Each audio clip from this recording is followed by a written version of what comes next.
नमस्कार, प्रणाम, good evening दोस्तों। इस वीडियो में हम लोग डिस्कस करेंगे सीटेट जो प्राइमरी में क्वेश्चन पेपर पूछे जाते हैं प्राइमरी सीटेट में मैथमेटिक्स के, उसके पेपर का सॉल्यूशन कराया जाएगा जो प्रीवियस ईयर में पूछा गया है। ओके दोस्तों, तो ये वीडियो आपके लिए बहुत ही हेल्पफुल होगी। अगर चैनल पर पहली बार विजिट कर रहे हैं तो चैनल को सब्सक्राइब करिएगा और उसके साथ साथ और लोगों को शेयर भी करिएगा। दोस्तों आइए वीडियो की शुरुआत करते हैं। क्या क्वेश्चन नंबर फर्स्ट क्या दिया गया है मैथ में कि गुणनफल 101 इंटू 203 में क्या जोड़ा जाए ताकि परिणाम 20,614 प्राप्त हो जाए। मीन्स इस गुणनफल में क्या जोड़ा जाए कि इसका आंसर इतना प्राप्त हो जाए। ओके दोस्तों, ऑप्शन ए क्या है 110, ऑप्शन बी 101 और ऑप्शन सी क्या है 102 और ऑप्शन डी है 111। ओके दोस्तों, तो आइए इसको देखते हैं कैसे इसको सॉल्व करना है। जब इसको पता रहेगा आपको कैसे इसको सॉल्व करना है तो आप एग्जामिनेशन में अच्छे से कर सकते हैं। आइए, क्या दिया गया क्वेश्चन कि 101 मल्टीप्लाइड 203, जब इसका मल्टीप्लाई करेंगे तो 20,503 आएगा। क्या आएगा? इसका जब मल्टीप्लाई करेंगे तो 20,503 आ जाएगा। ठीक है, अब इस नंबर में क्या जोड़ा जाए कि 20,614 आ जाए।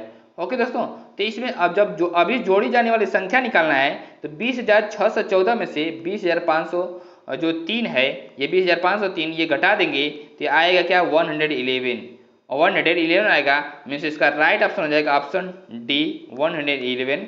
ये राइट ऑप्शन हो जाएगा। ये ऐसे ही दोस्तों क्वेश्चन पूछे जाएंगे। ऐसे क्वेश्चन अगर आप सॉल्व कर ले रहे हैं तो मिस मैथ में आपको कम से कम 25-30 में से तो 25 नंबर ला ही सकते हैं, जो आपके पूरे नंबर में पास होने में हेल्पफुल होगा। आइए नेक्स्ट क्वेश्चन की आप चलते हैं। क्वेश्चन नंबर सेकेंड क्या है, ध्यान से देखिएगा। क्वेश्चन नंबर सेकेंड कि 57,341, क्या 57,341 में 7 के स्थानीय मान तथा 75,431 में 4 के स्थानीय मान में क्या अंतर है। यहाँ पे जब 7 का स्थानीय मान निकाला जाएगा और उसके बाद फिर क्या यहाँ पे 4 का स्थानीय मान निकाला जाएगा और इसमें अंतर निकालना है। ठीक है, ऑप्शन ए क्या है 300, ऑप्शन बी 6660, ऑप्शन सी क्या है 6600, ऑप्शन डी क्या है 3000। ओके दोस्तों, तो इसका एलोब्रेशन क्या है, डिस्क्रिप्शन क्या है, इसको समझिए। सॉल्यूशन कैसे सॉल्व करेंगे ध्यान से समझिएगा।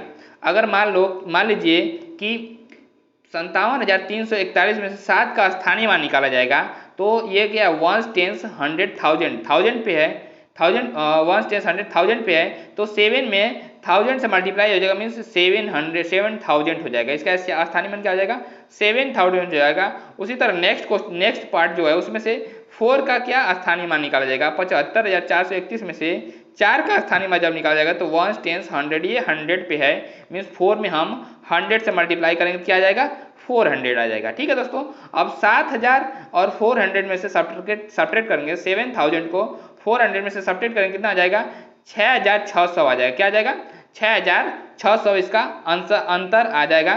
ठीक है दोस्तों, इसका जो राइट ऑप्शन है 6,600 हो जाएगा। मीन्स राइट ऑप्शन सी हो जाएगा 6,600। देखिए दोस्तों नेक्स्ट क्वेश्चन की आप चल रहे हैं। नेक्स्ट क्वेश्चन क्या है, क्वेश्चन नंबर थर्ड क्या है। ऐसे ही क्वेश्चन आएगा और बहुत आसानी से आप लोग सॉल्व कर लेंगे। अगर पढ़े हैं, आपका बेसिक मजबूत है तो आप आसानी से सॉल्व कर सकते हैं। क्या दिया है क्वेश्चन थर्ड कि गुणनफल 105 मल्टीप्लाइड 806 में क्या घटाया जाए ताकि परिणाम 83,902 प्राप्त हो। क्या हो 83,902 प्राप्त हो। Option A 829, option B 728, option C जो है 827 और डी क्या है 682। ओके दोस्तों, आइए इसके डिस्क्रिप्शन, इसका सॉल्यूशन क्या होगा ध्यान से इसको समझिए कि प्रश्न में क्या दिया हुआ है कि 105 मल्टीप्लाइड बाई 806, जब इसका मल्टीप्लाई करेंगे तो क्या आ जाएगा 84,630 हो जाएगा। अब उसके बाद फिर क्या है, इसमें से कौन सी संख्या घटाया जाए, क्या घटा 83,902 घटाने पे क्या आएगा। 84,630 में से 83,902 घटाएंगे तो क्या आ जाएगा 728 आ जाएगा। तो 728, तो इसका राइट ऑप्शन हो जाएगा ऑप्शन बी 728। ओके दोस्तों, नेक्स्ट क्वेश्चन की ओर चलते हैं। देखिए दोस्तों, नेक्स्ट क्वेश्चन क्या दिया हुआ है, 3/4 में कितने 1/12 होंगे। मीन्स उसमें हम 3/4 में 1/12 से जब डिवाइड करेंगे तब पता चलेगा कितने 1/12 होंगे। ऑप्शन ए क्या है, 6 दिया है, और ऑप्शन बी क्या दिया हुआ है, 8 दिया हुआ है, ऑप्शन सी 9, और ऑप्शन डी जो है 12 दिया हुआ है। आइए इसको कैसे सॉल्व करते हैं, इसको ध्यान से समझिएगा, ठीक है, ध्यान से समझिएगा। प्रश्न 3/4 में 1/12 की संख्या कितनी है। मीन्स 3/4 में हम किससे डिवाइड करेंगे, 1/12 से डिवाइड करेंगे। जब डिवाइड करेंगे जो 12 है वो ऊपर मल्टीप्लाई हो जाएगा, 1 का मल्टीप्लाई 4 में हो जाएगा। मीन्स 3 × 12 हो जाएगा बाई 4 × 4 हो जाएगा, जिसको जब इसको सॉल्व करेंगे 4 से 12 काट देंगे तो 3 बार हो जाती है, 12 हो जाएगा, और 3 का मल्टीप्लाई 3 में करेंगे कितना आ जाएगा, 9 आ जाएगा, 3 3 जा 9 हो जाएगा। इसका राइट ऑप्शन जो है क्या होगा, राइट ऑप्शन सी हो जाएगा। क्या हो जाएगा, राइट ऑप्शन सी, 9 हो जाएगा राइट ऑप्शन। अब नेक्स्ट क्वेश्चन की ओर चल रहे हैं। नेक्स्ट क्वेश्चन ध्यान से समझिएगा। नेक्स्ट क्वेश्चन 5th जो है, ध्यान से क्या दिया गया है, दिया यह है कि भिन्न जो फ्रैक्शन है 3/4, 4/5 और 1/2, उसके बाद 5/6 और 3/2 में सबसे बड़ी और सबसे भिन्न क्रमशः है क्या। सबसे बड़ी और सबसे भिन्न क्रमशः है। ऑप्शन ए क्या दिया हुआ है, 5/6 एंड 3/4, ऑप्शन बी 5/6 एंड 1/2 हो, 1/2, ठीक है। अब सबसे बड़ी और सबसे छोटी पूछा है, ठीक है। अब नेक्स्ट क्या है कि option C 3/2 and 1/2, option D 1/2 and 3/4। Okay दोस्तों, ये जब ऐसे दिया हुआ है सबसे पहले क्या करेंगे, ये इसको कंपेयर करेंगे। क्या करेंगे, इसको कंपेयर किया जाएगा। जैसे दिया भिन्नों को बड़ा एवं छोटा प्राप्त करने के लिए दशमलव संख्या में व्यक्त कर प्राप्त कर सकते हैं। जैसे 3/4 है, अब 4 में हम 3 से डिवाइड करेंगे, 3 में हम 4 से जब डिवाइड करेंगे तो ये 30 है, 3 है, पॉइंट लगाएंगे तो क्या जाएगा, 30 हो जाएगा, 30 हो जाएगा, 4 7 28 हो जाएगा, पॉइंट लगा हुआ है, इससे 0 बढ़े, 4 7 28 0.7 हो गया। और फिर 2 बच गया, 2 बच जाएगा तो 2 में मतलब 0 हो जाएगा, 0 बढ़ा ही सकते, दशमलव लगाएंगे तो 4 5 20, कितना आ जाएगा, ये 20 जगह 0.75 आ जाएगा। क्या जाएगा, 0.75 आ जाएगा, ठीक है। उसके बाद फिर क्या है, अब 4 में 5 से डिवाइड करेंगे। नेक्स्ट जो फ्रैक्शन है 4 में 5 से जब डिवाइड करना है तो पॉइंट लगाएंगे तो यहाँ पे 0 बढ़ जाएगा, मतलब 40 हो जाएगा, 5 में 40 से डिवाइड करेंगे तो 8 बढ़ जाएगा, तो 0.8 आ जाएगा। क्या आ जाएगा, 5/40 0.8 आ जाएगा। नेक्स्ट क्या है, 1/2 है, जब 1/2 है तो 1/2 को 1 में हम 2 से डिवाइड करेंगे तो क्या आ जाएगा, 0.5, 0.5 आ जाएगा। उसी तरह 5 में 6 से डिवाइड करेंगे तो पॉइंट लगाएंगे तो एक 0 बढ़ जाएगा, 6 8 48 हो जाएगा, 48 मतलब 2 फिर बच गया, तो फिर ये एक 0 बढ़ा देंगे, 6 3 18 हो जाएगा। ऐसे 3 3 3 बार बार चलते रहेगा, 3 पे 12 आ जाएगा मतलब करने का, ठीक है। और उसके बाद फिर क्या है, 3/2 में 2 से जब डिवाइड करेंगे 3 में तो 1 टाइम जाएगा, फिर 1 बच जाएगा, तो दशमलव लगाएंगे तो 0 हो जाएगा, 2 5 10 1.5 आ जाएगा। अब इसमें क्या बोला है, सबसे छोटा और सबसे बड़ा भिन्न। सबसे बड़ा कौन सा हो जाएगा, 1.5, मतलब कि ये 3/2 हो जाएगा, ठीक है। और सबसे बड़ा ये हो गया, और सबसे छोटा कौन हो जाएगा, तो 0.8 है ये, और ये 0.83 है, ये 0.5 है, 0.75 है, तो सबसे छोटा कौन हो जाएगा, ये हो जाएगा, और 1/2 हो जाएगा। क्या हो जाएगा, 1/2 हो जाएगा सबसे छोटा। तो इसका राइट ऑप्शन हो जाएगा, राइट ऑप्शन सी हो जाएगा। क्या हो जाएगा, राइट ऑप्शन सी, 3/2 एंड 1/2। सबसे छोटा बड़ा जो है 3/2 और सबसे बड़ा छोटा जो है 1/2। नेक्स्ट क्वेश्चन क्या चल रहा है, क्वेश्चन नंबर 6। क्वेश्चन नंबर 6 क्या दिया हुआ है, ध्यान से देखिएगा। क्वेश्चन नंबर 6 ये दिया है कि यदि 5 अंकों वाली सबसे बड़ी संख्या को सबसे छोटी अभाज्य संख्या में जोड़ा जाए तो हमें निम्न प्राप्त होगा। क्या प्राप्त होगा। ओके दोस्तों, आइए इसके ऑप्शन को देख लेते हैं। ऑप्शन ए है सबसे बड़ी 6 अंकों वाली विषम संख्या, ऑप्शन बी सबसे बड़ी 6 अंकों वाली संख्या, ऑप्शन सी सबसे छोटी 6 अंकों वाली विषम संख्या, ऑप्शन डी सबसे छोटी 6 अंकों वाली संख्या। ओके दोस्तों, आइए इसके डिस्क्रिप्शन क्या कैसे समझते हैं, ध्यान से समझिएगा, क्योंकि जब क्वेश्चन को समझे रहेंगे तो आप अपने आप भी कर लेंगे, ठीक है। दिया है कि 5 अंकों की सबसे बड़ी संख्या, 5 अंकों वाली सबसे बड़ी संख्या, मतलब 5 बार 9 लिख देंगे, 9 को 5 बार लिख देंगे, ठीक है। और सबसे छोटी अभाज्य संख्या कौन है, 2 है, सबसे छोटी अभाज्य संख्या 2 है। जब हम इसमें इसको 2 को ऐड कर देंगे तो क्या हो जाएगा, इतना हो जाएगा, ठीक है। अतः इकाई, दहाई, सैकड़ा, हजार, 10,000, लाख, मतलब 1 लाख एक सबसे छोटी छह अंकों वाली विषम संख्या है क्या? 1,01,000 सबसे छोटी 6 अंकों वाली विषम संख्या है। तो इसका राइट ऑप्शन हो जाएगा क्या? राइट ऑप्शन हो जाएगा ऑप्शन सी, 6 अंकों की सबसे छोटी विषम संख्या, 6 अंकों की सबसे छोटी विषम संख्या हो जाएगी। राइट ऑप्शन सी हो जाएगा। नेक्स्ट क्वेश्चन की अब चल रहे हैं। Next question, question number 7। Question number 7 क्या दिया हुआ है, ध्यान से समझिएगा। क्वेश्चन नंबर 7 दिया है कि 6 घंटों में सेकेंडों की संख्या निम्नलिखित में से किसके मिनटों की संख्या के बराबर होगी? ऑप्शन ए 12 डेज के मिनटों की संख्या, ऑप्शन बी 14 डेज के मिनटों की संख्या, ऑप्शन सी 15 डेज के मिनटों की संख्या और ऑप्शन डी क्या है, 16 डेज के मिनटों की संख्या। आइए इसको देखिए कैसे सॉल्व करते हैं, ये समझिए, ध्यान से समझिएगा कैसे सॉल्व करते हैं। क्या है कि 6 घंटों में सेकंड की संख्या निकालना है। सेकंड की संख्या में निकाल के पहले घंटे को मिनट में चेंज करेंगे तो 60 से मल्टीप्लाई करेंगे। इस घंटे को मिनट में चेंज करने के लिए 60 से मल्टीप्लाई करेंगे। अब ये इतना क्या हो गया, मिनट में हो गया। अब इस मिनट को सेकंड में चेंज करेंगे तो 60 से मल्टीप्लाई करेंगे तो मीन्स क्या आ जाएगा, 21,600 सेकेंड आ गया। क्या आ गया, 21,600 सेकेंड गया। ये 6 घंटों में, ठीक है। एक दिनों में मिनटों की संख्या कितनी हो जाएगी, 24 × 60 मीन्स 1440 हो जाएगा। कितना आ जाएगा, 1440। अब 1440 में हम किससे मल्टीप्लाई करेंगे कि 2106 आ जाए, तो 15 दिनों में मिनटों की संख्या 15 × 144 करेंगे तो क्या आ जाएगा, 2160 हो जाएगा। एक जीरो बढ़ जाएगा मीन्स 21,600 आ जाएगा। क्या जाएगा, 21,600 हो जाएगा। अतः 6 घंटों में सेकंडों की संख्या 15 दिनों के मिनटों की संख्या के बराबर होगी। ओके दोस्तों, तो इसका राइट ऑप्शन हो जाएगा ऑप्शन सी। क्या हो जाएगा right option, option C 15 days हो जाएगा। नेक्स्ट क्वेश्चन की अब चलते हैं, क्वेश्चन नंबर 8। क्वेश्चन नंबर 8 क्या है, ध्यान से समझिएगा। क्वेश्चन नंबर 8, क्वेश्चन नंबर 8 ये दिया है कि फलों का वजन करते समय एक विक्रेता ने तराजू के पल्ले में 2 होल 1/2 kg के बट्टे रखे और दूसरे पल्ले में 200 ग्राम तथा 100 ग्राम के बट्टे रखे तथा फल रखे। फलों का कितना वजन होगा? तो सबसे पहले क्या है, इसमें से इन दोनों को निकाल देंगे। जब इन दोनों को निकाल देंगे 100 ग्राम और 200 ग्राम को, मतलब 300 ग्राम को निकाल देंगे, कितना बच जाएगा, 200 ग्राम मिलेगा। 2 किलो 200 ग्राम बचेगा। क्या बचेगा, 2 किलो 200 ग्राम। मीन्स इसका राइट ऑप्शन हो जाएगा ऑप्शन ये, ऑप्शन ए हो जाएगा 2 किलो 200 ग्राम। आइए ध्यान से इसको डिस्क्रिप्शन क्या कैसे ध्यान से समझ लीजिए, क्योंकि जब ये सारी चीज़ें लिखी गई हैं तो उसको आसानी से समझ सकते हैं। 2 होल 1/2 kg है। आप जानते हैं कि 1 kg में 1000 ग्राम होता है, तो 2 kg में 2000 ग्राम हो जाएगा। और ये आधा kg दिया हुआ है,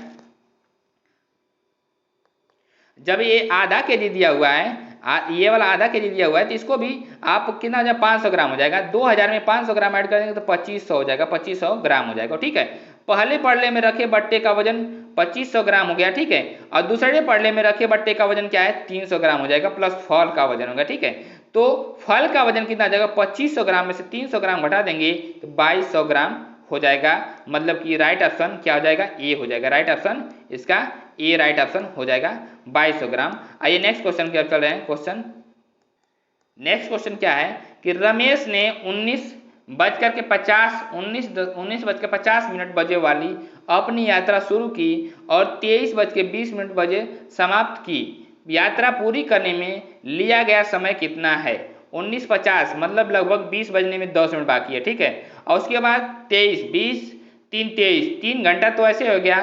ठीक है, इसमें का 10 मिनट और ये 3 मिनट, 3 घंटा, ये 23 मिनट और ये 3 घंटा, 3 घंटा 30 मिनट लगभग होगा। क्या हो जाएगा, इसका राइट ऑप्शन हो जाएगा ऑप्शन ए, 3 घंटा 30 मिनट। राइट ऑप्शन ये होगा। आइए इसके डिस्क्रिप्शन को समझ लेते हैं। समझिएगा डिस्क्रिप्शन क्या है कि प्रश्न से यात्रा शुरू करने का समय 19:50 है, 12:07:19 मतलब रात को 8:50, 12:07:50। ठीक है, यात्रा समाप्त करने का समय 23:20 PM पे। ठीक है, अब 23 है तो यात्रा पूरा करने में समय लगा क्या है, इसको 23 में से हम क्या घटा देंगे, 19:50 को घटा देंगे। तो ये 20 में से 50 को घटाएंगे तो घटेगा नहीं, तो इसलिए 1 घंटा इसमें से ले लेंगे तो क्या आ जाएगा 60, 60 में 2 20 जोड़ देंगे तो 80 मिनट हो जाएगा। 80 मिनट में से 50 मिनट घटा देंगे तो 30 मिनट आ जाएगा। ठीक है, 30 मिनट आ जाएगा। और 22 मिनट, यहाँ पे 22 एक कैरी लिए थे तो 22 हो गया। अब 22 में से 19 घटा देंगे कितना आ जाएगा, 3 घंटा आ जाएगा। 3 घंटे 30 मिनट हो जाएगा, 3 घंटे 30 मिनट हो जाएगा। आइए नेक्स्ट क्वेश्चन की तरफ, क्वेश्चन नंबर 10। क्वेश्चन नंबर 10 क्या दिया हुआ है, ध्यान से समझिएगा। क्वेश्चन नंबर 10 ये दिया है कि 200 लीटर धारिता वाली, 200 लीटर धारिता मतलब कैपेसिटी, मीन्स किसी बाल्टी में जितने लीटर पानी उसमें रखा जा सकता है उसकी उस बाल्टी की वही धारिता होगी। ठीक है, तो वैसे ही 200 लीटर धारिता वाली एक टंकी है का 3/4 भाग पानी से भरा हुआ, क्या 3/4 भाग पानी से भरा हुआ है। इसको पूर्ण रूप से भरने के लिए 5000 ml धारिता वाली एक बाल्टी में पानी भर करके इसमें कितना 5000 ml धारिता वाली बाल्टी में पानी भर करके इसमें कितना बार पानी डालना पड़ेगा। कल्पना कीजिए कि बाल्टी प्रत्येक बार ऊपर तक भरी जाती है, क्या प्रत्येक बार ऊपर तक भरी जाती है, पूरा नकानक भरी जाती है। ठीक है दोस्तों, तो इसको ध्यान से समझिएगा कैसे क्या क्या करना है। ये 5000 ml मतलब कि कितना हो जाएगा, ये 5 लीटर हो जाएगा, 5 लीटर क्या हो जाएगा, 5 लीटर। ठीक है, अब ये क्या है, भरी कितनी हुई है, 200 लीटर की धारिता वाले 3/4 भरी हुई है। 3/4 भरने का मतलब अगर हम 3/4 में 1/4 ऐड कर देते तो कितना आ जाएगा, मतलब 4/4 मतलब पूरा वो भर जाएगा। ठीक है, पूरा क्या हो जाएगा, भर जाएगा टंकी, मतलब 1/4 ही भरना है। टोटली है जो 200 है, तो 200 का 1/4 कितना हो जाएगा, 200 लीटर का अगर 1/4 निकालते हैं तो कितना आ जाएगा, 50 लीटर हो जाएगा। क्या आ जाएगा, 50 लीटर। जब ये 50 लीटर हो जाएगा तो 50 लीटर में 5 से भाग करेंगे 5 लीटर से तो कितना आ जाएगा, 10 आ जाएगा। 10 बाल्टी भरना पड़ेगा, कितना 10 बाल्टी भरना पड़ेगा, ऑप्शन ए हो जाएगा।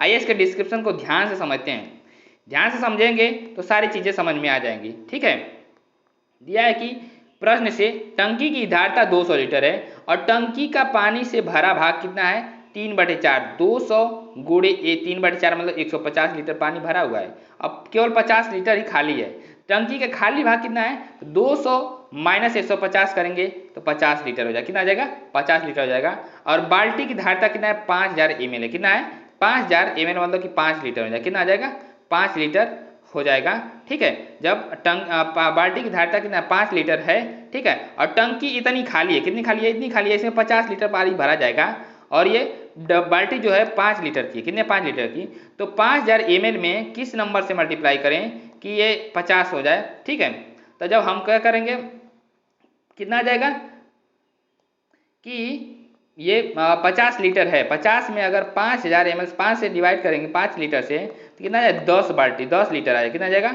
10 लीटर आ जाएगा। इसका राइट ऑप्शन देखिए 10 आ जाएगा। क्या आ जाएगा, 10 बार भरेंगे तो हो जाएगा 10 बार में। ठीक है, अब नेक्स्ट क्वेश्चन की तरफ चलते हैं। नेक्स्ट देखिए क्वेश्चन नंबर 11 क्या दिया हुआ है कि अक्षरों VXMNT में से किनमें क्रमशः न्यूनतम और अधिकतम सममित रेखाएं हैं।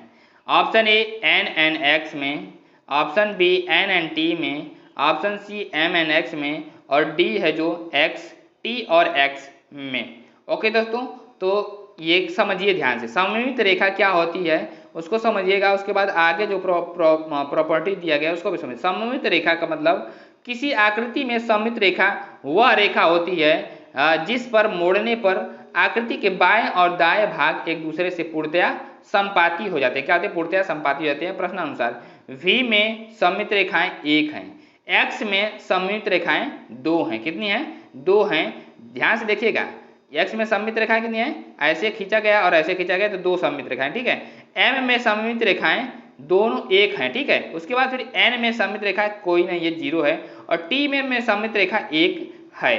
ठीक है दोस्तों, तो अतः क्या हो जाएगा, अतः N में न्यूनतम 0 और X में अधिकतम 2 सममित रेखाएं हैं। तो यही पूछा गया है इसमें, तो इसका राइट ऑप्शन हो जाएगा क्या, ए हो जाएगा। राइट ऑप्शन ए हो जाएगा। N में हो जाएगा एक भी सममित रेखा नहीं है और न्यूनतम है इसमें, और इसमें मैक्सिमम मतलब 2 सममित रेखाएं ऐसे हो सकती हैं, तो राइट ऑप्शन ए हो जाएगा। आइए नेक्स्ट क्वेश्चन क्या चलते हैं, क्वेश्चन नंबर 12। क्वेश्चन नंबर 12 क्या दिया हुआ है, ध्यान से समझिएगा। क्वेश्चन नंबर 12 क्या है कि 3 और 2/3 समकोणों में डिग्रियों की संख्या क्या होगी। 3 और 2/3 समकोण का मतलब राइट एंगल 90 डिग्री। ठीक है, राइट एंगल 90 डिग्री, तो 3 और 2/3 दिया। क्या दिया हुआ है, ऑप्शन ए क्या दिया हुआ है कि ऑप्शन ए है 300 degree Celsius, option B 330, option C 360 और ऑप्शन डी क्या है 390।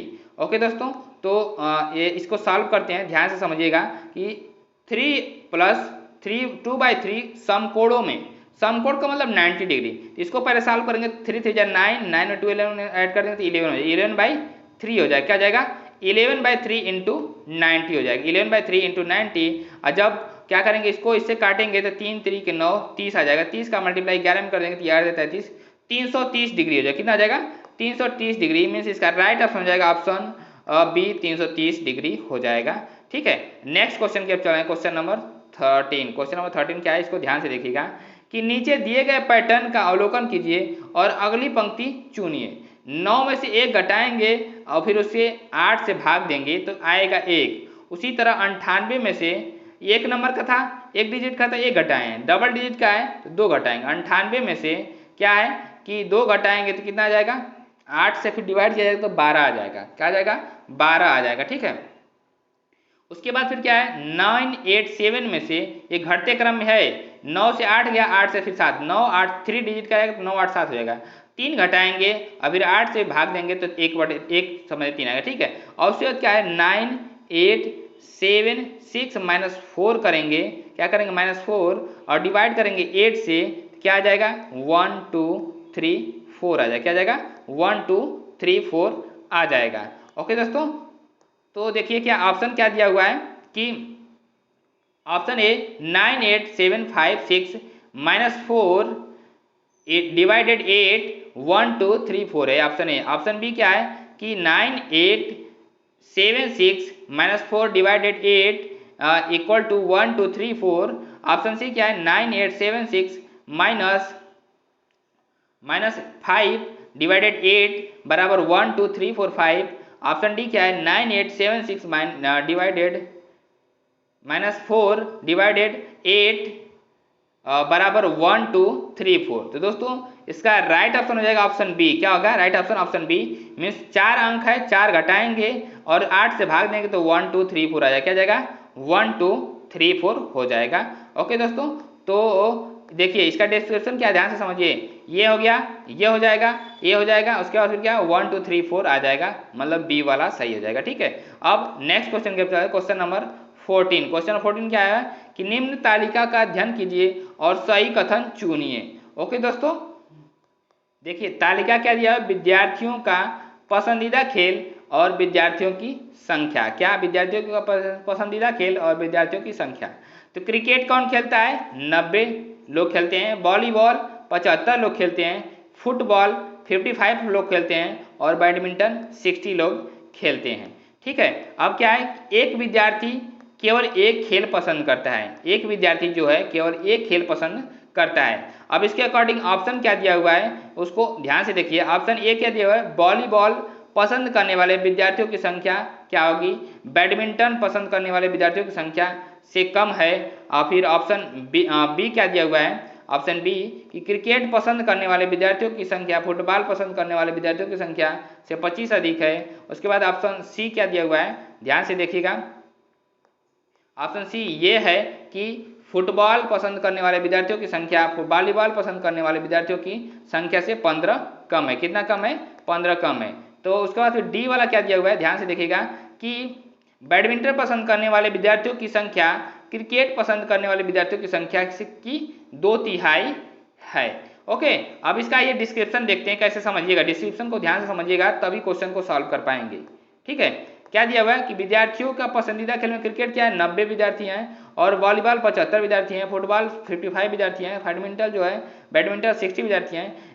नोट क्या कि एक विद्यार्थी केवल एक ही खेल पसंद करता है प्रश्नानुसार। ठीक है, अब देखिए इसको कैसे सॉल्व करेंगे, ध्यान से समझिएगा कि विकल्प ए से वॉलीबॉल पसंद करने वाले की विद्यार्थी की संख्या 75, बैडमिंटन पसंद करने वाले विद्यार्थियों की संख्या 60, यहाँ वॉलीबॉल पसंद करने वाले विद्यार्थियों की संख्या बैडमिंटन से अधिक है, अतः विकल्प ए असत्य हो जाएगा। ठीक है, अब नेक्स्ट ऑप्शन विकल्प की तरफ चलते हैं। नेक्स्ट विकल्प क्या है, विकल्प बी क्रिकेट पसंद करने वाले की संख्या 90 है, फुटबॉल पसंद करने वाले की संख्या विद्यार्थी जो 55 है, तो 90 में से 55 घटाएंगे क्या 35 हो जाएगा, अतः विकल्प बी भी असत्य हो जाएगा। नेक्स्ट विकल्प सी की तरफ चलते हैं। विकल्प सी क्या है, फुटबॉल पसंद करने वाले विद्यार्थियों की संख्या 55 है। ठीक है, और वॉलीबॉल पसंद करने वाले विद्यार्थियों की संख्या 90 है, तो 90 में से 55 घटाएंगे तो 35 हो जाएगा, अतः विकल्प सी असत्य है। क्या है, विकल्प सी असत्य है। अब विकल्प डी की तरफ चलते हैं। विकल्प डी क्या है कि विकल्प डी बैडमिंटन पसंद करने वाले विद्यार्थियों की संख्या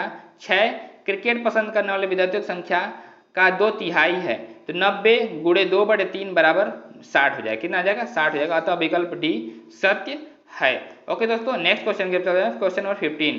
क्वेश्चन नंबर 15 क्या है, ध्यान से समझिएगा।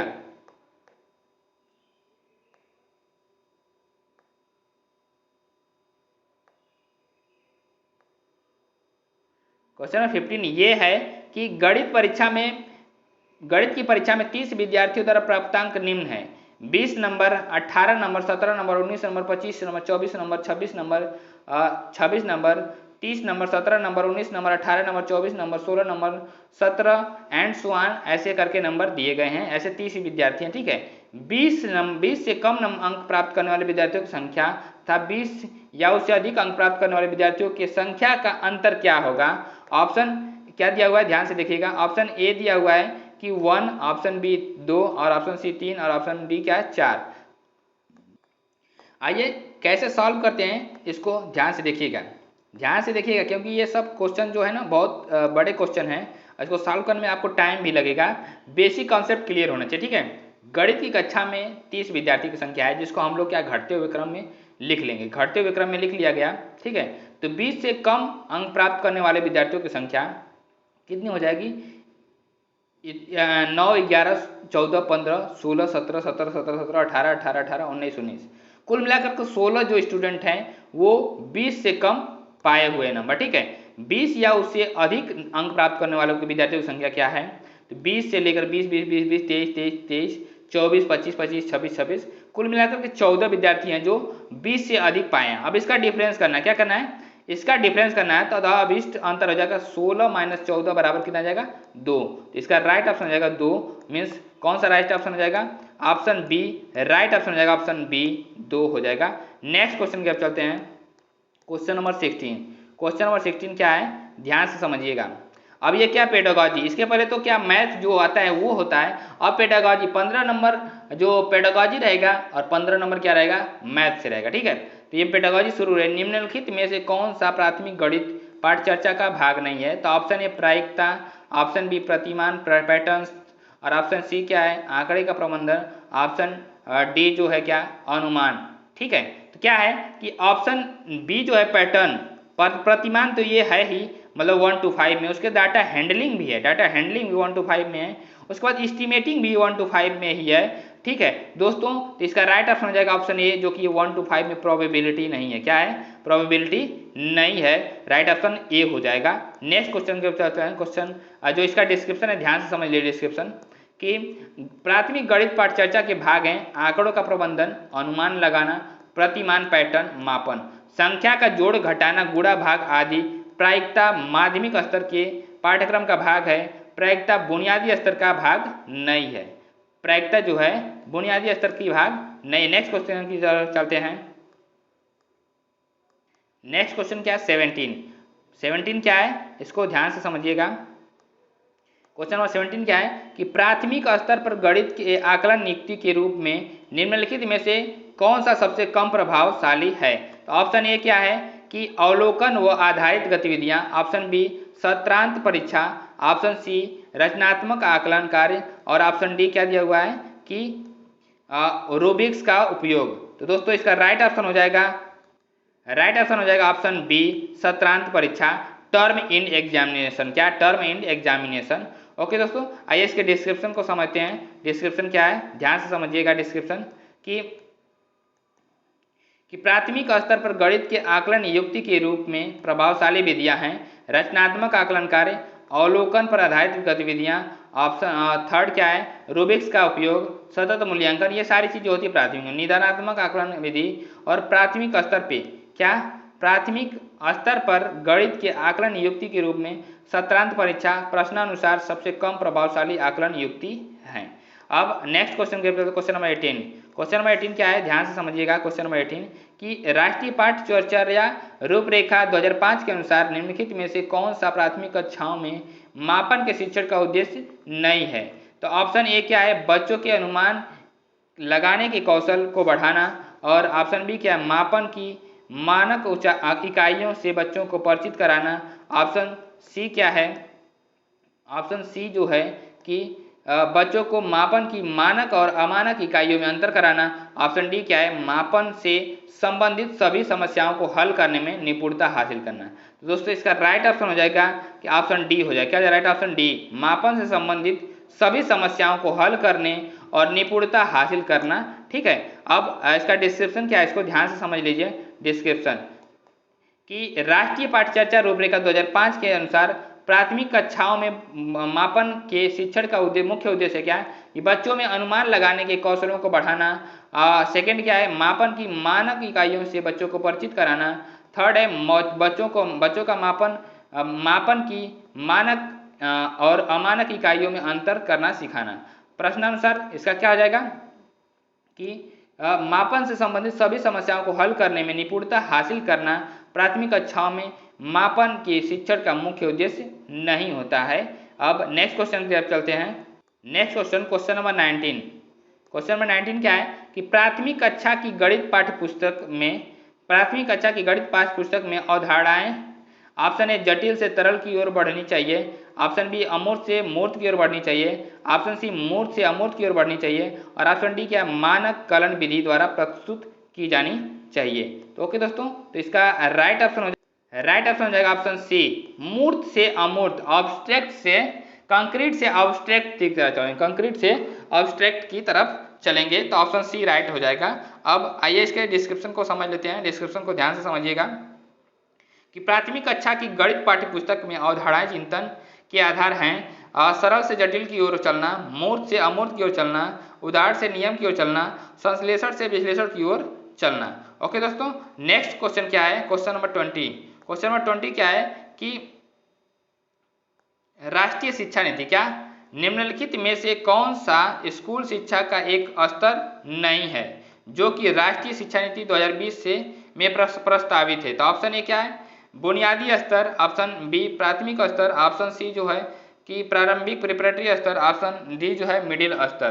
दोस्तों इसका राइट ऑप्शन हो जाएगा ऑप्शन बी प्राथमिक स्तर। क्या है, प्राथमिक स्तर नहीं है। ओके दोस्तों, आइए इसका डिस्क्रिप्शन जो है ध्यान से समझ लीजिए। डिस्क्रिप्शन क्या है कि राष्ट्रीय शिक्षा नीति 2020 को 29 जुलाई 2020 को घोषित किया गया। सन 1986 में जारी हुई शिक्षा नीति में यह पहला नया परिवर्तन है। इस शिक्षा नीति के अनुसार अब शिक्षा का प्रारूप 5+3+3+4 है के फॉर्मेट में होगी। अब स्कूल के नियम क्या है, कौन कौन से, इसको ध्यान से समझ लीजिएगा। ठीक है, जब इसको समझे रहेंगे 5 और 3, तो ये क्या है, 5 साल तक क्या है बच्चे प्री प्राइमरी में, किस में रहेंगे, प्री प्राइमरी में रहेंगे, फाउंडेशनल स्टेज में रहेंगे। 3 साल तक कक्षा 3 से 5 तक में प्रिपरेटरी स्टेज में रहेंगे, और 3 साल तक कक्षा 5 से 8 तक मिडिल स्टेज में रहेंगे, और 4 साल तक कक्षा 8 से 12 तक सेकेंडरी स्टेज में रहेंगे। अतः राष्ट्रीय शिक्षा नीति 2020 के अनुसार प्राथमिक स्तर प्राइमरी एज स्टेज स्कूल शिक्षा का स्तर नहीं है। ओके दोस्तों, आइए नेक्स्ट क्वेश्चन की तरफ चलते हैं। Question number 21। क्वेश्चन नंबर 21 क्या है, ध्यान से समझिएगा कि राष्ट्रीय पाठ्यचर्या रूपरेखा 2005 के अनुसार यह दृष्टिकथन कि विद्यालय का गणित उन परिस्थितियों में सीख जाता है कि जहां बच्चे गणित को सीखने में आनंद लेते हैं। कितना, बच्चे गणित में सीखने में आनंद लें। नेक्स्ट ऑप्शन क्या है कि शिक्षकों से निम्न प्रदर्शन के लिए विद्यार्थियों को कक्षा क्रियाकलापों में संलग्न रखने की अपेक्षा हो। ऑप्शन सी क्या है, होनहार मेधावी बच्चे अर्थपूर्ण समस्याओं को प्रस्तुत एवं हल करें। ओके दोस्तों, नेक्स्ट ऑप्शन क्या है, जो सारे दिए गए थे तो वही स्टेटमेंट था। ठीक है, सही विकल्प का चयन कीजिए। ऑप्शन ए क्या है, ओनली एक सही है, ऑप्शन बी ओनली बी सही है, ऑप्शन सी ए और सी सही है, ऑप्शन डी बी और सी सही है। तो दोस्तों इसका राइट ऑप्शन हो जाएगा ऑप्शन ए सही है, ओनली एक। ठीक है, अब इसका डिस्क्रिप्शन क्या, ध्यान से समझ लीजिएगा। डिस्क्रिप्शन कि राष्ट्रीय पाठ्यचर्या की रूपरेखा 2005 के अनुसार विद्यालय क्या उन परिस्थितियों में सीख जाता है जहां बच्चे गणित को सीखने में आनंद लेते हैं, सीखा जाता है जहां बच्चे गणित को सीखने में आनंद लेते हैं। नेक्स्ट क्वेश्चन की तरफ चलते हैं। Question number 22। क्वेश्चन नंबर 22 क्या दिया हुआ है, ध्यान से समझिएगा कि एक बच्चा प्रत्येक संख्या के आगे संख्या के नाम इस तरह से लिखता है 1 2 3 4 5। ठीक है, अब इसके आगे क्या क्वेश्चन क्वेश्चन को ध्यान से समझें। निम्नलिखित में से कौन सा दिए गए संदर्भ के लिए सही है? ऑप्शन ए, बच्चा संख्याओं के प्रतीकात्मक सांकेतिक रूप को निरूपण करने में असमर्थ है। ऑप्शन बी क्या दिया हुआ है कि बच्चा होमोफोन्स सम स्वर शब्द का प्रयोग गलत तरीके से कर रहा है। ऑप्शन सी क्या है कि बच्चे ने तार्किक त्रुटि की है। ऑप्शन जो डी क्या है कि बच्चा संख्याओं की अवधारणा को एक संख्यात्मक मान और एक अंक संख्यांक के रूप में नहीं समझता है। ओके दोस्तों, इसका राइट ऑप्शन हो जाएगा ऑप्शन बी। क्या हो जाएगा? राइट ऑप्शन बी, बच्चा होमोफोन्स सम स्वर शब्द का प्रयोग गलत तरीके से कर रहा है। अब आइए इसके डिस्क्रिप्शन को डिस्कस कर लेते हैं। डिस्क्रिप्शन क्या है, ध्यान से समझिएगा कि बच्चा द्वारा प्रत्येक संख्या के आगे के नाम इस तरह से आए 1 2 3 4 5। बच्चे जो है समस्वर शब्द बच्चा जो है समस्वर शब्द का प्रयोग किया है। बच्चा समस्वर शब्द होमोफोन्स का प्रयोग गलत तरीके से कर रहा है। प्रश्नानुसार समस्वर शब्द संख्या 2 4 है। क्या है? 2 4 और ये है। ठीक है, अब आइए नेक्स्ट क्वेश्चन की तरफ चलते हैं। Question number 23। क्वेश्चन नंबर 23 क्या दिया हुआ है कि निम्नलिखित में से कौन सा गणित की प्रकृति के संबंध में सबसे कम उपयुक्त है? ऑप्शन ए है गणितीय अवधारणाओं की प्रकृति पदानुक्रमित होती है। ऑप्शन बी, गणित को प्रतिरूपों के अध्ययन की तरह भी समझा जा सकता है। और ऑप्शन सी क्या है? ऑप्शन सी और ऑप्शन डी को ध्यान से समझिएगा कि गणित की प्रकृति समावेशी होती है और क्योंकि इसमें सदैव सामाजिक व्यक्तिनिष्ठता व्यक्तिपरकता सम्मिलित होती है। ऑप्शन डी, तार्किक विवेचना गणित में एक महत्वपूर्ण भूमिका निभाता है। दोस्तों इसका राइट ऑप्शन हो जाएगा ऑप्शन सी। क्या हो जाएगा राइट ऑप्शन? ऑप्शन सी हो जाएगा राइट ऑप्शन। ओके दोस्तों, आइए नेक्स्ट इसके डिस्क्रिप्शन को डिस्कस कर लेते हैं। डिस्क्रिप्शन क्या है, ध्यान से समझिएगा डिस्क्रिप्शन कि गणित की प्रकृति क्या होती है। गणित की अवधारणाएं प्रकृति में श्रेणीबद्ध होती हैं।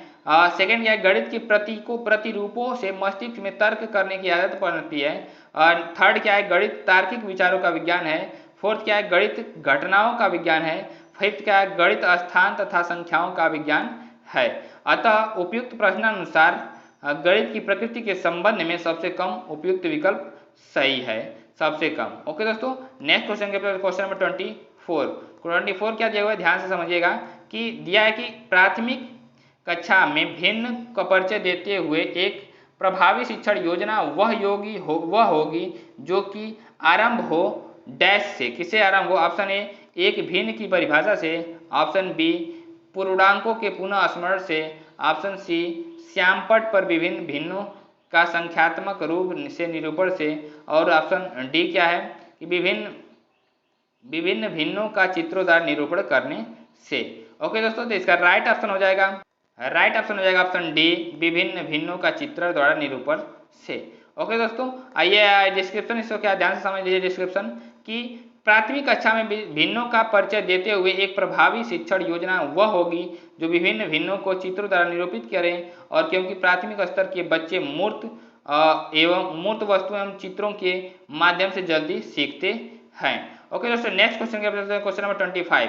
क्वेश्चन नंबर 25 क्या है, ध्यान से समझिएगा कि कक्षा 4 की गणित शिक्षिका सुश्री एस्टा ने अपने विद्यार्थियों को गुणों के आधार पर दी गई ज्यामितीय आकृतियों को विभिन्न समूहों में बांटने का क्रियाकलाप दिया है। वे अपने विद्यार्थियों का वैन हेले के सिद्धांत के अनुसार ज्यामितीय चिंतन के डैश स्तर का आकलन कर रही हैं।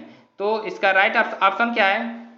ऑप्शन ए है विजुअलाइजेशन। क्या है? ऑप्शन ए जो है विजुअलाइजेशन दृश्यकरण है। ऑप्शन बी एनालाइज है। ऑप्शन सी जो है कि डिडक्शन है, निगमन है। ऑप्शन डी एब्स्ट्रैक्शन अमूर्तीकरण है। तो दोस्तों इसका राइट ऑप्शन हो जाएगा किसी भी चित्र को देखना, एनालाइज करना, विश्लेषण एनालाइज सही होता है। राइट ऑप्शन बी हो जाएगा। अब नेक्स्ट इसका डिस्क्रिप्शन क्या है, ध्यान से समझ लीजिए डिस्क्रिप्शन को समझे रहेंगे तो ऐसे क्वेश्चन आएंगे तो आप आसानी से सॉल्व कर सकते हैं। वैन हेले ने ज्यामितीय चिंतन अधिगम के स्तर दिए हैं लेवल 0 चक्षुषीकरण विजुअलाइजेशन। इसमें बच्चा सिर्फ वस्तुओं के आकृति को छोड़ दे करके उसके आकार का वर्गीकरण करता है। और जैसे समोसा को देख करके त्रिभुज बताना, बिस्किट को देख करके आयत बताना, रोटी को देख करके वृत्त बताना। नेक्स्ट लेवल क्या है, नेक्स्ट लेवल को भी ध्यान से देख लीजिए कि लेवल 1 विश्लेषण एनालाइज, इसमें बच्चा वस्तुओं की आकृति के आधार पर उनके गुणों में अंतर कर पाता है, जैसे वर्ग और आयत में अंतर बताना। और लेवल 3 क्या है? लेवल 2 है अनौपचारिक इनफॉर्मल डिडक्शंस, इसमें बच्चा आकृति के बीच संबंध बनाना शुरू कर देता है। अब फोर्थ क्या है? फोर्थ क्या है कि लेवल 3 औपचारिक फॉर्मल डिडक्शन, इसमें बच्चा आकृतियों के फार्मूला ढूंढने लगता है। क्या? फार्मूला ढूंढने लगता है। नेक्स्ट फिफ्थ क्या है कि लेवल 4, इसमें बच्चा अपने से ज्यामितीय चिंतन के आधार पर वस्तु बना लेता है। अतः सुश्री एस्टा द्वारा विद्यार्थियों को गुणों के आधार पर ज्यामितीय आकृतियों की विभिन्न समूहों में बांटने का क्रियाकलाप वैन हेले के विश्लेषण स्तर का आकलन कर रही है। नेक्स्ट क्वेश्चन की ओर चलते हैं। Question number 26।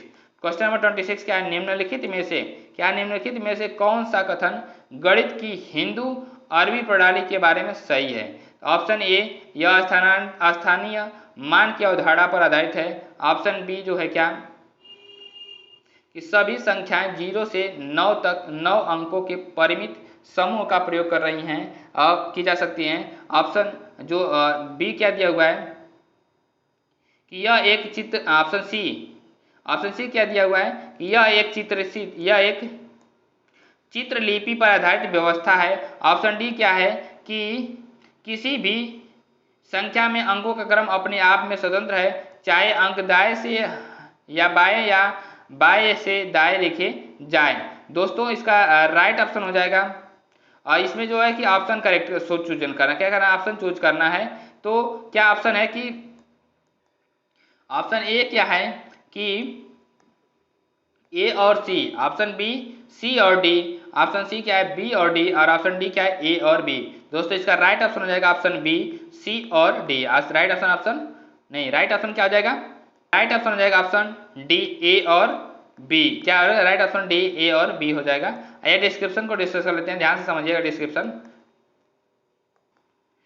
भारतीय अंक प्रणाली को पश्चिम के देशों में हिंदू अरब प्रणाली बोलते हैं। क्या बोलते हैं? हिंदू अरब प्रणाली के नाम से जाना जाता है, क्योंकि यूरोपियन देशों को इस अंक प्रणाली का ज्ञान अरब देश से प्राप्त हुआ था। अब जब अरबों को यह ज्ञान भारत से मिला था, तो भारतीय अंक प्रणाली में 0 से 9 अंकों को मिलाकर के कुल 10 अंक हो गए थे। कितने हो गए थे? 10 अंक हो गए थे। उपयुक्त प्रश्नानुसार गणन की हिंदू अरबी प्रणाली में बारे में सही कथन है, यह स्थानीय मान की अवधारणा पर आधारित है। सभी संख्याएं 0 से 9 अंकों के परिमित समूह का प्रयोग कर निरूपित की जा सकती हैं। अब नेक्स्ट क्वेश्चन के चलते, क्वेश्चन नंबर 27। क्वेश्चन नंबर 27 क्या दिया हुआ है? ध्यान से समझिएगा। क्वेश्चन नंबर 27 कि राष्ट्रीय पाठ्य चर्चा रूपरेखा 2005 के अनुसार प्राथमिक स्तर के विद्यार्थियों में गणित के अधिगम के संदर्भ में निम्नलिखित में से कौन सा से कथन सत्य है? तो ऑप्शन ए क्या है? मतलब कि स्टेटमेंट ए दिया हुआ है। देखिए स्टेटमेंट ए दिया हुआ है कि बच्चे अधिक सीखते हैं जब शिक्षक अवधारणा को समझाते हैं और बच्चा उसका पुनरुत्पादन करता है। ठीक है। नेक्स्ट क्या है? नेक्स्ट बी क्या है? बच्चों को विभिन्न क्रियाकलापों, प्रश्नोत्तरियों और परिचर्चाओं में भाग लेने, संलग्न रखने के लिए अवसर प्रदान करना है। नेक्स्ट ऑप्शन क्या है कि शिक्षण हेतु अवधारणाओं को विद्यार्थियों के पूर्व विद्यमान विचारों से जोड़ना है। इसके बाद क्या है? ऑप्शन क्या दिया हुआ है? ध्यान से देखिएगा कि सही विकल्प का चयन कीजिए। ऑप्शन ए क्या है? बी और सी सही है। ऑप्शन बी जो है ए और सी सही है। ऑप्शन सी जो है ए और बी सही है। ऑप्शन डी ओनली बी सही है। तो दोस्तों इसका राइट ऑप्शन हो जाएगा ऑप्शन ए, बी और सी सही है। कौन सा? बी और सी। ओके दोस्तों, आइए डिस्क्रिप्शन को डिस्कस कर लेते हैं, ध्यान से समझिएगा डिस्क्रिप्शन को। डिस्क्रिप्शन क्या है कि राष्ट्रीय पाठ्य चर्चा रूपरेखा 2005 के अनुसार प्राथमिक स्तर के शिक्षार्थियों में गणित के अधिगम के संदर्भ में निम्न तथ्य सत्य हैं। क्या सत्य है कि बच्चों को विभिन्न क्रियाकलापों, प्रश्नोत्तरियों और परिचर्चाओं में भाग लेने, संलग्न रखने के लिए अवसर प्रदान करना। सेकंड क्या है? शिक्षण हेतु अवधारणाओं को विद्यार्थियों के पूर्व विद्यमान विचारों से जोड़ना। थर्ड क्या है कि बच्चों के दैनिक दिनचर्या में आने वाले गणितीय भाग को जोड़ना। फोर्थ क्या है? बच्चों में गणितीय संप्रेषण का कार्य बच्चों से परिचर्चा करना आदि। उपयुक्त प्रश्नानुसार कथन बी और सी सही होंगे। नेक्स्ट क्वेश्चन की तरफ चलते हैं।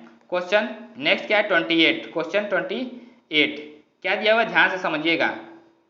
दिया है क्वेश्चन 28 कि एक बच्चा दशमलव संख्याओं को सबसे बड़ी से सबसे छोटी तक इस प्रकार क्रमबद्ध करता है 0.082 0.082 इज ग्रेटर देन जो है 0.62 ग्रेटर देन 0.3236 ग्रेटर देन 0.8। बच्चों द्वारा त्रुटि की गई त्रुटि का कारण क्या है? डैश पर आधारित भ्रांति है। किस पे आधारित भ्रांति है? तो आइए इसको डिस्कस करते हैं। ऑप्शन ए क्या दिया हुआ है? समान समूहीकरण। ऑप्शन बी मोस्ट सिग्निफिकेंट सबसे सार्थक अंक। ऑप्शन सी पुनः समूहीकरण। ऑप्शन डी जो है समानुपातिकता। तो दोस्तों इसका राइट ऑप्शन हो जाएगा ऑप्शन बी। क्या हो जाएगा राइट ऑप्शन? ऑप्शन बी सबसे सार्थक अंक। ओके दोस्तों, आइए इसके डिस्क्रिप्शन जो है इसको डिस्कस कर लेते हैं कि बच्चे द्वारा दशमलव संख्याओं का सबसे बड़ी से सबसे छोटी तक क्रमबद्ध करने का तरीका क्या है? 0.082 ग्रेटर देन 0.62 0.36 ग्रेटर देन 0.8। बच्चों द्वारा की गई इस त्रुटि का कारण सबसे सार्थक अंक पर आधारित भ्रांति है। और सबसे सार्थक अंक क्या है इसको ध्यान से समझ लीजिए। मोस्ट सिग्निफिकेंट अंक, महत्वपूर्ण अंकों की संख्या सबसे बाएं गैर शून्य अंक से शुरू करके निर्धारित की जाती है। सबसे बाएं गैर शून्य अंक को भी कभी कभी सबसे महत्वपूर्ण अंक माना जाता है, जैसे 0.082।